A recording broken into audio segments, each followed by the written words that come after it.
Here are the documents used to transmit knowledge from one scriber to another. First is Hindu-Arabic numeral system. Hindu-Arabic numeral system is a set of 10 symbols that correspond to numbers in the decimal system. Let's discuss the brief history of Hindu-Arabic numeral system. Hindu-Arabic numeral system originated in India during the 6th or 7th century. Over time, this numeral system spread across the Arab world through trade and cultural exchange. Then, Arab adopted it. Al-Khwarizmi introduced this system to a wider audience in the Islamic world through his book Kitab al-Jam wal-Tafiq. He refined it by introducing the zero digit. Through Al-Khwarizmi's writings, Hindu-Arabic numeral system was introduced in Europe. By the 12th century, translations of Islamic mathematical works into Latin brought the system to Europe. Arabic numeral system is noteworthy for a number of reasons. So here are the advantages of Hindu-Arabic numeral system. First one is simplicity. It uses only 10 symbols. 0, 1, 2, 3, 4, 5, 6, 7, 8, and 9. Second, place value system.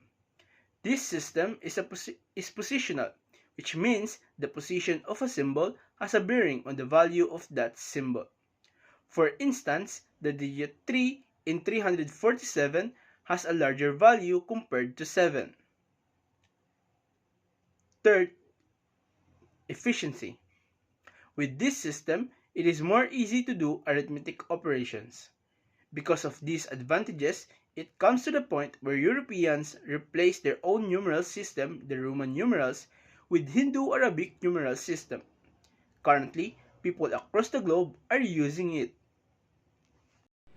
So before we proceed, I have a question. So who is the father of algebra? So the father of algebra is Muhammad ibn Musa al-Khwarizmi. So he was a Muslim mathematician and astronomer whose major works introduced Hindu-Arabic numerals and the concept of algebra into the European mathematics.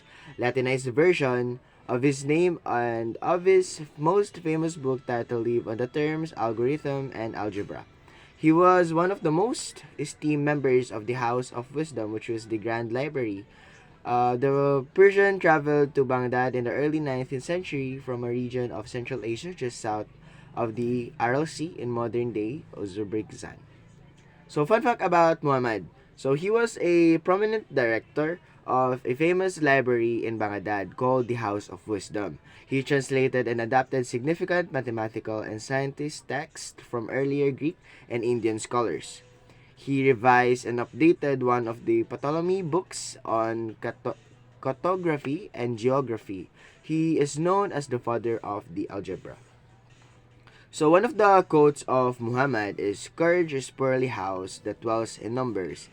The lion never counts the herd that are about him, nor weighs how many flocks he has to scatter." So, being dependent isn't good. So we have to be knowledgeable that being independent is the most crucial way in surviving this kind of reality. Not only in mathematical field, but in real situations. The noun algebra comes from Arabic word algebra, meaning reunion of broken parts or completion.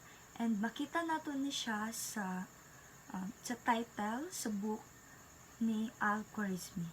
This book employed geometry to illustrate algebraic problems, one of which is the geometric solution of quadratic equations, how to calculate the area and volume of certain geometric shapes, and he introduces the concept of balancing when solving equations.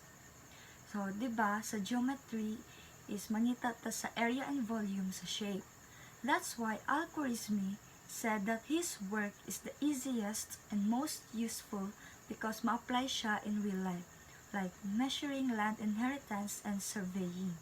And para pod makuha nato ang concept of balancing in solving equations. Or dapat equal siya both sides to maintain integrity of mathematical process. So algebra refers to the essential step in solving equations. Like it transpose nimo ang subtracted terms sa other side para mawala ang negative and makomplete ang equation. Since ang focus man ni Al-Khwarizmi sa iyang book is to transform equations to simplify and solve, and establishing algebra as a distinct field. Good day, ma'am. This is my part of Task 3, the Compedigious Book on Calculation on Restoring and Balancing. So, si Al-Khwarizmi is ang naghimo sa libro. So, ang iyang gihimo is to balance and kung sa nasa content sa algebra and to discipline na its own right of collating various different algebraic methods from algorithmic approach. So, this means nga ang iyang gihimo is to balance out the book itself to explain more specifically and makagets ang almost everyone to understand algebraic expressions. So ang Latin word sa ihang libro is Liber Algebrae et Alcalabala, which means resulting the name algebra being applied to the theory of equations. Nag-define na rin nga ang itong libro na is to balance jud siya sa algebraic world. So, sa libro ni Euclid, ang the elements is makita nato dito ang branches of mathematics, which is example of geometry, trigo, and algebra. So, this means si Khwarizmi is nag-base siya sa libro ni Euclid to serve explanation about it. So, ang explanation sa iyang libro, Algebra, meaning restoration, as a work of independent and discipline. Nag-provide siya framework sa pag-solve sa quadratic equation by completing the restoration of the balancing returns of the reduction returns. Thank you, and mauna mong explanation about sa task 3 sa Compedigious Book on Calculation on Restoring and Balancing. Thank you, ma'am. And Al-Khwarizmi's compendious book of calculation by restoration and balance laid the foundation for algebra by systematically organizing mathematical methods for solving equations. Because his work, these methods existed in a fragment state across different civilizations. Al-Khwarizmi categorized various types of equations such as linear and quadratic, and introduced a coherent framework that made solving a broader range of mathematical problems more efficient.